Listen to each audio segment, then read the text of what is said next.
तो जैसा कि लास्ट एपिसोड में हम लोगों ने देखा था कि मोशन अपने दोस्तों के साथ एक पायरेट शिप के जरिए बहुत ही पहले साउदर्न बॉर्डर तक पहुंच जाता है। वहां पर उसकी मुलाकात यू युआन से होती है जिससे वो पहले भी मिल चुका था, मगर उन लोगों को वहां पर पता चलता है कि यहाँ पर तो ऑलरेडी जंग चल रही है। सिस्टर यू युआन उन लोगों से कहती है कि तुम लोग यहाँ पे मौजूद कुछ कॉर्प बॉडी को जला दो, हम लोग टैम्पो सिटी की तरफ जा रहे हैं। वहां पर दुश्मनों ने हमला कर दिया है, मगर यहाँ पर मोशन अपने दोस्तों के साथ जैसे उन बॉडीज को जला रहा होता है तो पता चलता है कि ये कॉर्प बॉडीज दोबारा से जिंदा हो सकती हैं। और देखते ही देखते दूर मौजूद होंगशेन सेक के कुछ लोग एक रिचुअल परफॉर्म करते हैं और उन बॉडीज को दोबारा से रिवाइव करने की कोशिश करते हैं। जब वो बॉडीज दोबारा से जिंदा होती हैं तो वहां पर और भी कुछ मास्टर्स आ जाते हैं और वो वहां पे मौजूद जितने भी कॉर्प बॉडीज होती हैं उन सबको जिंदा कर देते हैं और हर तरफ हंगामा शुरू हो जाता है। मगर मोशन अपने दोस्तों को लेकर वहां से फौरन से बचने के लिए दूर निकल जाता है, मगर उन लोगों को दिखाई देता है कि होंगशेन सेक के लोगों ने वहां पर एक डीमन गोड को समन कर लिया है जो कि बहुत ही बड़ा और काफी पावरफुल है।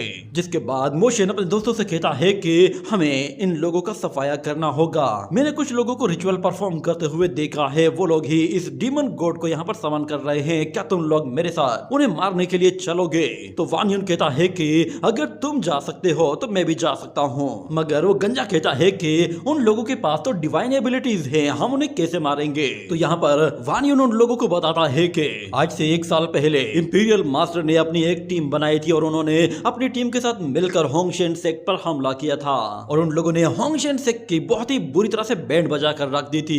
मगर वो गंजा कहता है कि इंपीरियल मास्टर का रियल तो हमसे काफी ज्यादा हाई है और वो एक सोर्ड मास्टर है। मगर यहाँ पर मोशन उन लोगों को समझाता है कि इंपीरियल मास्टर ने सोर्ड कंट्रोल के जरिए उन लोगों को मारा था और हम लोग यहाँ पर अपनी कॉम्बैट टेक्निक के जरिए उन लोगों को हराएंगे।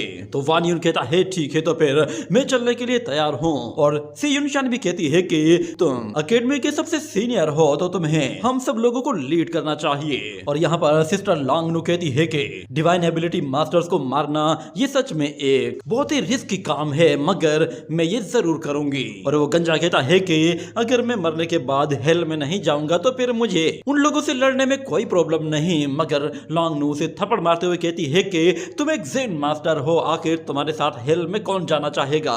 इतना कहने के बाद हमें दोबारा से उन 13 वॉरियर्स को दिखाया जाता है जो कि वहां पर डीमन गॉड को समन करने का रिचुअल परफॉर्म कर रहे होते हैं। उन लोगों को आइडिया ही नहीं था कि उन लोगों को मारने के लिए किसी ने कोई प्लानिंग बनाई हुई है। अचानक से वहां पर एक वॉरियर को कुछ हलचल महसूस होती है तो वो पीछे पलट कर देखता है, मगर वहां पर कोई भी नहीं होता। ये देखकर वो काफी सरप्राइज होता है, मगर देखते ही देखते वो व्हाइट फॉक्स और वो किलिन ड्रैगन वहां से बाहर निकल आते हैं और आपस में लड़ना शुरू कर देते हैं। वो किलिन ड्रैगन उस फॉक्स को खाने की कोशिश कर रहा था जिस पर वो सारे ही लोग हैरान हो जाते हैं, मगर जब वो किलिन ड्रैगन उस लिंगर को अपने मुंह में दबोच कर कच्चा चबा जाता है तो वो लोग कहते हैं कि अच्छा, तो ये एक छोटा सा ड्रैगन है जो कि अपना शिकार कर रहा है, इसमें ऐसी डरने वाली कोई बात नहीं। मगर अचानक से वहां पर एक लड़की के चिल्लाने की आवाज सुनाई देती है जिस पर वो लोग पलट कर देखते हैं तो उन लोगों को वहां पर सी युनशान नजर आती है। वो उन लोगों की तरफ आते हुए एक जगह गिर जाती है और कहती है कि प्लीज मेरी मदद करो, मैं रास्ता भटक गई हूँ और कुछ लोग मेरा पीछा कर रहे हैं। और यहाँ पर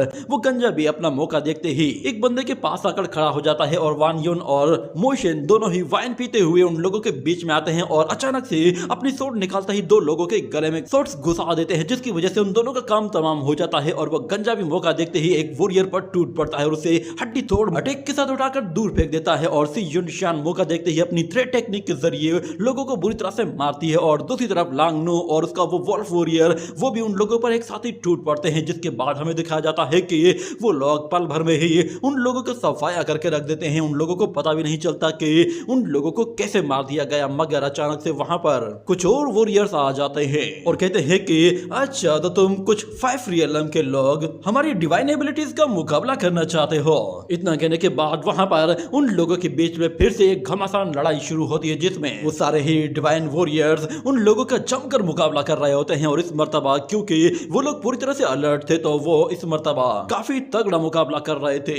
मगर एक मर्तबा वान युन को मौका मिल जाता है और वो मौका देखते ही अपनी सूट के साथ एक वॉरियर का गला काट देता है और हम लोग लांगनू और उस वोल्फ वॉरियर को देखते हैं। वो दोनों ही एक डिवाइन वॉरियर के साथ फाइट कर रहे थे और उस पर दोनों तरफ से हमला कर रहे थे, मगर वो वॉरियर भी काफी तगड़ा होता है जिसकी वजह से वो उन लोगों को काफी कड़ी टक्कर दे रहा था और यहाँ तक कि वो उन लोगों पर भारी पड़ने लगा था। जैसे ही वो वोल्फ वॉरियर पीछे हटता है और लांगनू आगे आती है तो उससे पहले ही वहां पर मोशन पहुंचकर उस वॉरियर को बीच में से ही काट कर रख देता है। ये देखकर वो लड़की बिल्कुल हैरान हो जाती है और देखती है कि उस पर मोशन ने पहले ही हमला करके उसे काट दिया है।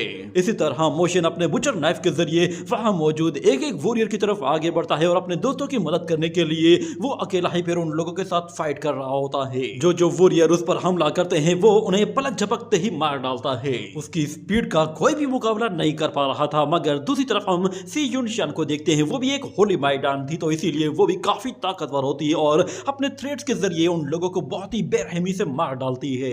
डिवाइन वॉरियर्स का जो सीनियर होता है वो सबसे ज्यादा ताकतवर होता है और एक लाइटनिंग अटैक के जरिए वो सब लोगों को बहुत ही बुरी तरह से पुश करते हुए उन्हें हर्ट कर रहा होता है। मगर जैसे ही वो वॉरियर अपनी पावर को बढ़ाने की कोशिश करता है तो अचानक से उसके वो लाइटनिंग रिंग्स कहीं गायब हो जाते हैं, जिस पर वो हैरान हो जाता है। मगर वो रिंग्स उससे मोशन ने छीन लिए थे और वो उन्हीं रिंग्स को उसके मुंह पर दे मारता है, जिस पर वो वॉरियर अपना वेपन निकालने की कोशिश करता है तो मोशन उन लोगों का ट्रेजर फिर वही उसके मुंह पर खींच कर मारता है, जिसके बाद वो उस पर पंचेस की बौछार करता है और एक जोरदार किक मारते हुए बहुत ही ऊपर की तरफ उछाल फेंकता है। इतने में सी यूनशान उसे थ्रेड्स के जरिए पकड़कर खींचती है और वो गंजा उसे एक जोरदार पंच मारते हुए फिर से ऊपर उछालता है और वान युन वो अपनी सोर्ड के साथ उस पर एक जोरदार अटैक करते ही उसकी बॉडी को बीच में से ही काटने की कोशिश करता है, जिसमें वो कामयाब हो जाता है और उस वॉरियर की बॉडी के 2 टुकड़े हो जाते हैं, जिसके साथ वहां पे मौजूद जितने भी 13 वॉरियर्स थे वो सारे के सारे मारे जाते हैं और वो डीमन गॉड अल्टर पूरी तरह से क्लियर हो जाता है। यहाँ पर वान युन को समझ में आ जाता है कि वो मोशन का मुकाबला नहीं कर सकता। उसकी कॉम्बैट स्किल्स वो उसके अपने कॉम्बैट स्किल्स से भी कई गुना ज्यादा ताकतवर है। मगर अचानक उन लोगों को कुछ शिप्स के सायरन की आवाज सुनाई देती है, जिस पर वो लोग हैरान हो जाते हैं। मगर वो गंजा ट्यान गुन कहता है कि लगता है शायद हमारी मदद करने के लिए लोग आए हैं। मगर मोशन उससे कहता है कि ये मदद हमारे लिए नहीं है बल्कि ये दुश्मनों की आर्मी है। अचानक उस शिप से एक आवाज आती है और वहां पर कोई शख्स चिल्लाते हुए कहता है कि जनरल शाओये को तुम लोगों से बहुत ज्यादा उम्मीदें थी कि होंगशेन सेक के लोग अपना काम पूरे वक्त पर कर देंगे, मगर तुम लोगों ने अपना काम ठीक तरह से नहीं किया है, इसीलिए तुम लोगों को फौरन से जनरल शाओये के सामने पेश होना है।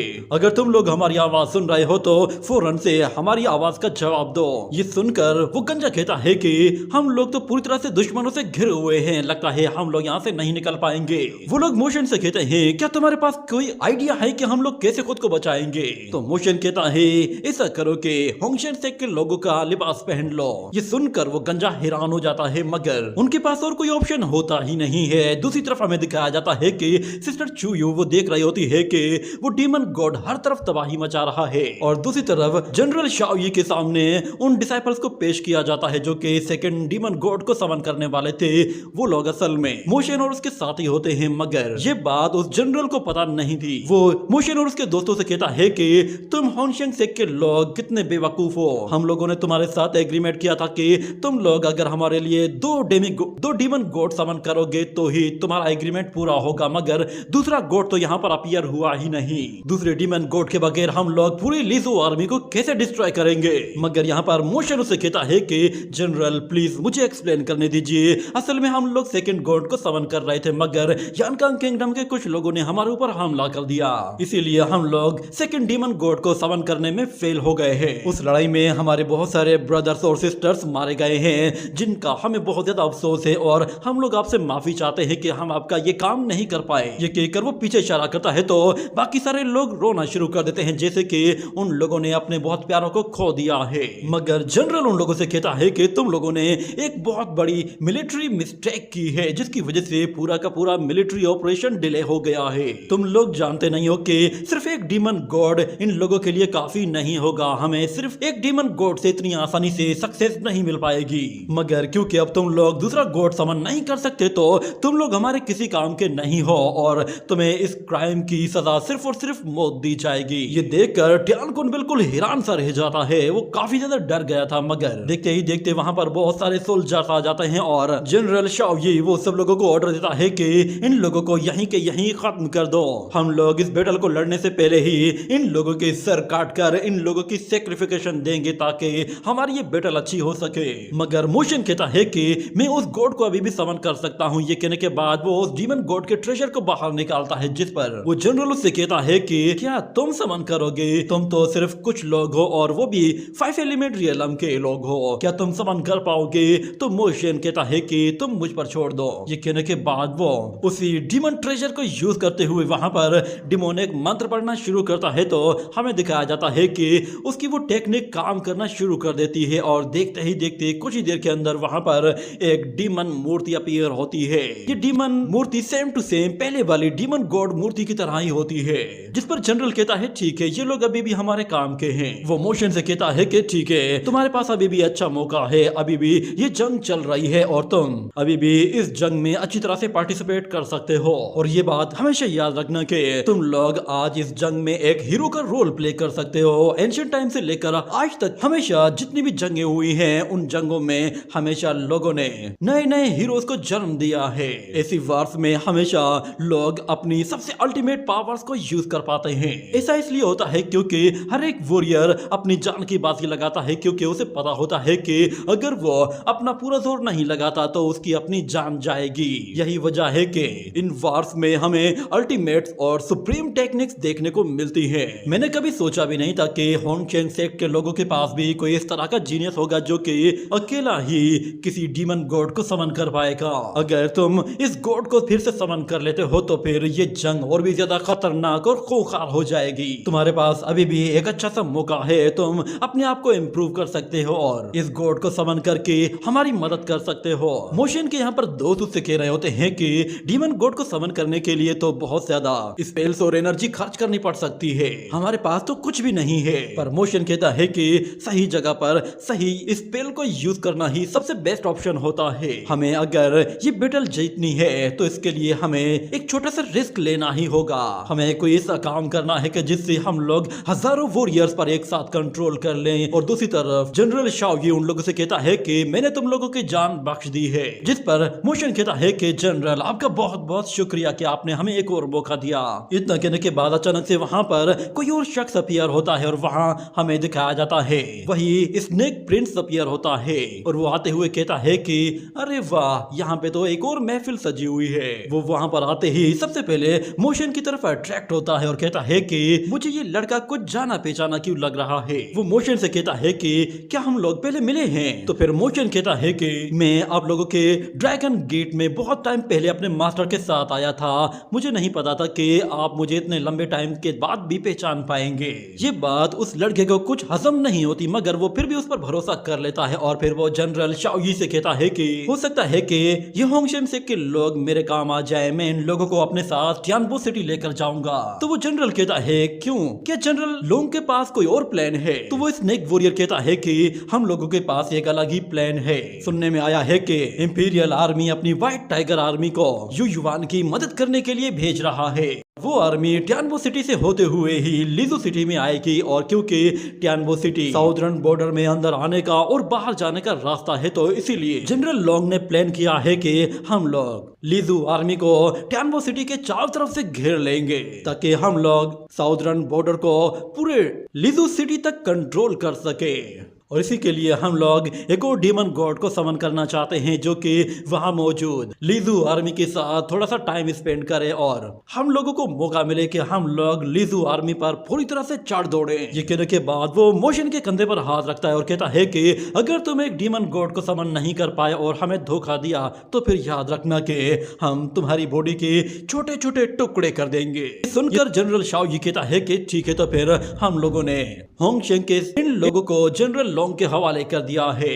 आप लोग अब यहाँ से जा सकते हैं क्योंकि हम लोग अब लिजू आर्मी की तरफ आगे बढ़ रहे हैं। और दूसरी तरफ हमें दिखाया जाता है कि वहां पर अभी भी दोनों तरफ से आग ही आग नजर आ रही होती है। यहाँ पर वो डीमन गॉड हर जगह तबाही मचा रहा होता है। यहाँ पर एक तरफ तो 9 नेदर गेट और दूसरी तरफ इमोर्टल सेक्ट दोनों ने मिलकर हल्ला बोल दिया था। और यहाँ पर एक वॉरियर आता है और वो मिस्टर चुयू से कहता है कि जनरल, हमें अभी अभी एक खबर मिली है कि जनरल शाओगी और वो डीमन गॉड दोनों ही इसी तरफ आगे बढ़ रहे हैं। वो जनरल जैसे ही यू युआन के करीब पहुंचता है तो वो आते साथ ही सिस्टर चुयू से कहता है कि कॉर्प्स इमोर्टल सेक्ट और 9 नेदर सेक्ट ने तुम लोगों को चारों तरफ से घेर लिया है। मिस्टर चुयू को कहता है कि क्या तुम अब भी उस इंपीरियल मास्टर की लॉयल बनकर रहोगी। हम दोनों एक ही किंगडम से हैं जिन लोगों ने अपने किंगडम को खोया है। उस इंपीरियल मास्टर ने न सिर्फ हम लोगों को सरेंडर करने पर मजबूर कर दिया था, बल्कि उसने हमारी इतनी ज्यादा इंसल्ट की थी कि जो आज से पहले कभी किसी ने नहीं की थी। मगर अब बदले का वक्त आ चुका है। हम लोग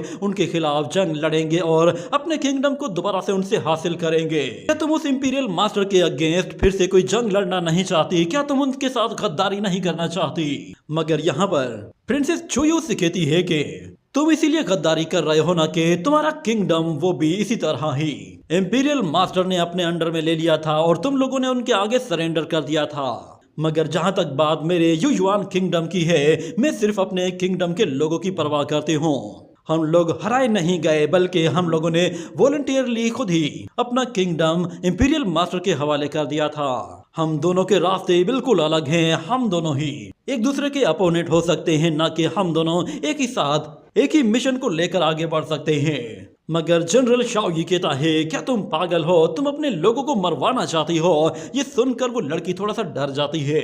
मगर दूसरी तरफ हमें दिखाया जाता है इंपीरियल मास्टर के साथ कुछ लोग मौजूद होते हैं। वो लोग कहते हैं कि हमें प्रिंसेस चुयू को वापस बुला लेना चाहिए, क्योंकि जनरल शाओ ने अपने चुनयी किंगडम के खातिर गद्दारी करना शुरू कर दी है और वो अपनी आर्मी लेकर आगे बढ़ चुका है। वो लोग इंपीरियल मास्टर से कहते हैं कि अगर आप उस युयुआन प्रिंसेस पे भरोसा कर रहे हैं कि वो चुनयी किंगडम के शाओ का मुकाबला करेगी और वो व्हाइट टाइगर आर्मी का भी साथ देगी, तो ऐसा नहीं हो सकता। कहीं ऐसा ना हो कि वो दोनों ही फिर एक साथ मिल जाएं और फिर पूरा लीजू सिटी ही हमारे हाथों से निकल जाए और साथ में चुनयी किंगडम भी हमारे हाथों से चला जाएगा। इस तरह पूरा का पूरा साउदर्न बॉर्डर भी हमारे हाथों से निकल जाएगा। फिर हमारे हाथ कुछ भी नहीं रहेगा, ना ही हम लोग दोबारा उसे कभी हासिल कर पाएंगे। इतने में हमें दिखाया जाता है वहां पर प्रिंसेस चुयू का वो ब्रदर आता है, तो इंपीरियल मास्टर वो उसे कोई चीज हाथ में थमा देता है और कहता है कि लीजू अब तुम्हारे हाथ में है, मैंने सब कुछ तुम्हारे हवाले कर दिया है। ये सुनते ही वो जनरल फौरन से अपनी आर्मी को लेकर वहां से चला जाता है और इंपीरियल मास्टर वो अभी भी कुछ सोच रहा होता है। मगर हमें दिखाया जाता है कि प्रिंसेस चुयू का वो ब्रदर फौरन से अपनी आर्मी को लेता है और अपनी सिस्टर की मदद करने के लिए निकल पड़ता है। दूसरी तरफ इंपीरियल मास्टर को फिर से एक आदमी की आवाज सुनाई देती है। वो कहता है कि आजकल तुम किसी के दिल के साथ खेल नहीं सकते, खासतौर पर किसी ऐसे इंसान के साथ तो बिल्कुल भी नहीं कि जिसे तुमने सरेंडर करने पर मजबूर किया था। अगर इन लोगों ने तुम्हारे साथ गद्दारी कर दी तो फिर यकीन जानो कि ये तुम्हारे लिए एक बहुत बड़ी रुकावट बन जाएंगे। मगर इंपीरियल मास्टर ने क्या कुछ प्लान किया हुआ होता है उसके बारे में किसी को कोई आइडिया नहीं था। और फिर अगले सीन में हमें दोबारा से उसी स्नेक प्रिंस को दिखाया जाता है। वो अपने उस जायंट स्नेक के साथ जैसे ही अपने क्लान में वापस आता है तो उसके सेक के लोग उसे वहां पर वेलकम करते हैं, जिस पर वो वॉरियर कहता है मुझे बताओ कि यहाँ पर सिचुएशन क्या है। तो एक वॉरियर कहता है कि इंपीरियल मास्टर ने यानकांग किंगडम की टाइगर आर्मी को युयुआन किंगडम की तरफ भेज दिया है। वो लोग उस इम्प्रेस की मदद करने के लिए जा रहे हैं। यहाँ पर मोशन भी होता है और वो उन लोगों की बात सुन लेता है। उसे पता चल जाता है कि जनरल युआन वो अपनी सिस्टर की मदद करने के लिए निकल पड़ा है। और वो स्नेक प्रिंस कहता है कि अच्छा तो टाइगर आर्मी वो लीजू सिटी के लिए आगे बढ़ना चाहती है, तो फिर ये हमारे लिए एक परफेक्ट मौका है। क्यों ना हम लोग बीच रास्ते में ही उन लोगों का पत्ता साफ कर दें। हम लोग फौरन से एक डीमन गॉड को समन करते हैं और उनके रास्ते पर खड़ा कर देते हैं। मगर यहाँ पर मोशन उन लोगों से कहता है कि डीमन गॉड को समन करने के लिए हमें व्हाइट बॉर्न अल्टर की जरूरत पड़ने वाली है, जो कि 36 फीट लंबा हो और पूरा का पूरा बोन से बना हुआ हो और उसके सरफेस में बहुत सारी हड्डियों के ढांचे हों और खास तौर पर स्कल्स पड़ी हुई हों। अगर यहाँ पर ये नंबर्स पूरे नहीं होते तो फिर आपको कुछ और लोगों को मारना होगा ताकि उनकी हड्डियों को भी इस्तेमाल किया जा सके।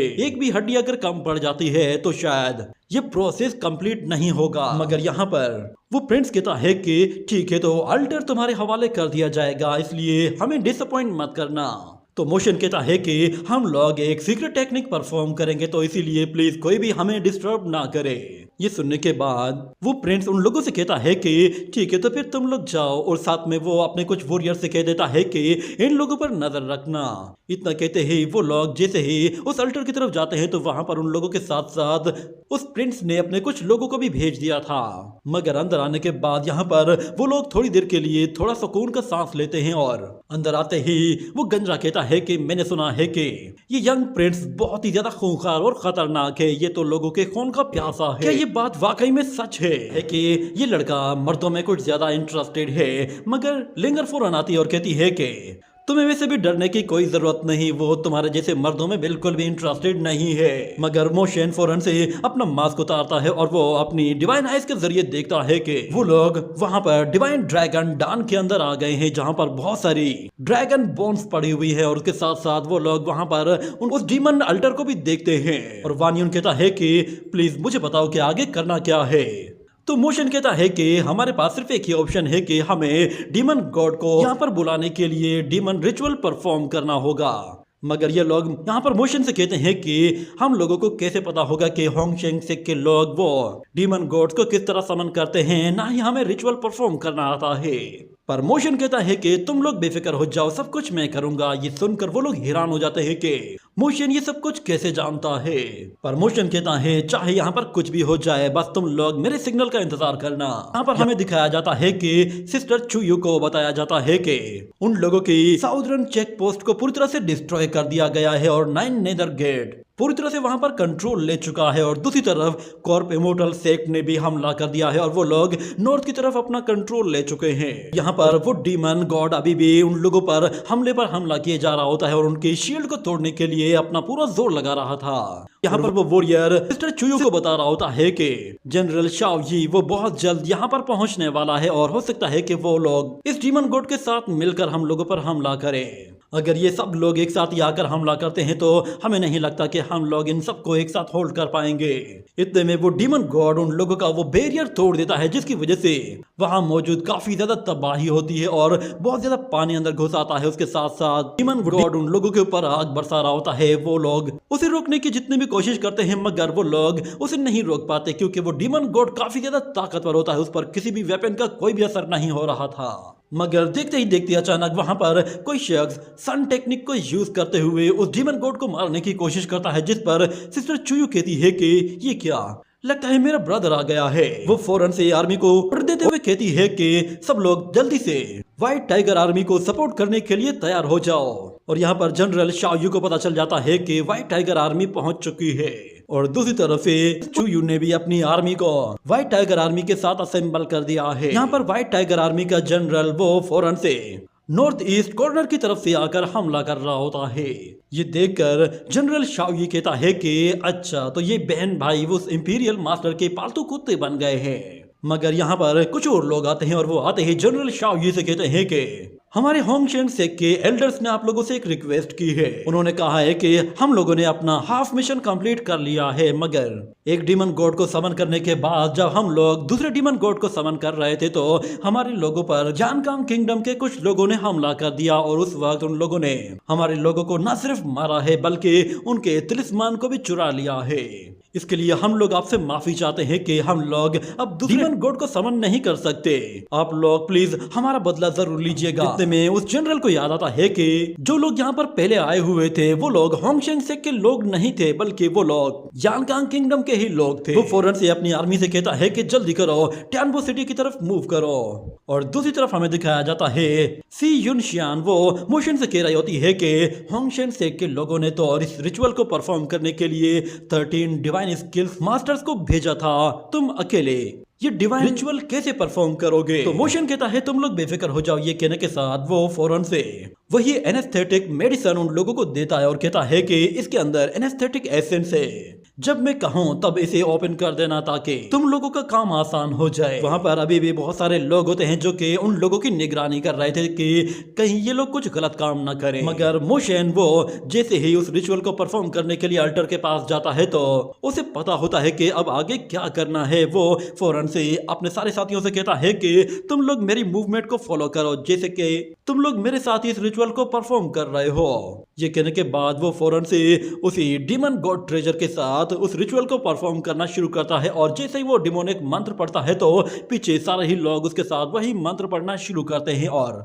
देखते ही देखते वो लोग उस डीमन मंत्र को पूरी तरह से एक्टिवेट कर देते हैं। तो वो डिवाइन ट्रेजर फौरन से एक्टिवेट होने के साथ बाकी के ट्रेजर्स को भी एक्टिवेट कर देता है और हमें दिखाया जाता है कि उन लोगों का रिचुअल अब बिल्कुल काम करना शुरू कर चुका था और देखते ही देखते वो लोग उस डीमन गॉड को समन करने का प्रोसेस शुरू कर चुके थे। इतने में अचानक वहां पर उस स्नेक वॉरियर के पास कुछ लोग आते हैं और वो कहते हैं कि यहाँ पर होंगशेन सेक के जो लोग आए हुए हैं वो बहरूपिये हैं, वो यानकांग किंगडम के लोग हैं। ये सुनते ही वो स्नेक वॉरियर फौरन से अपने लोगों को कहता है कि जल्दी से उन लोगों को जाकर रोको।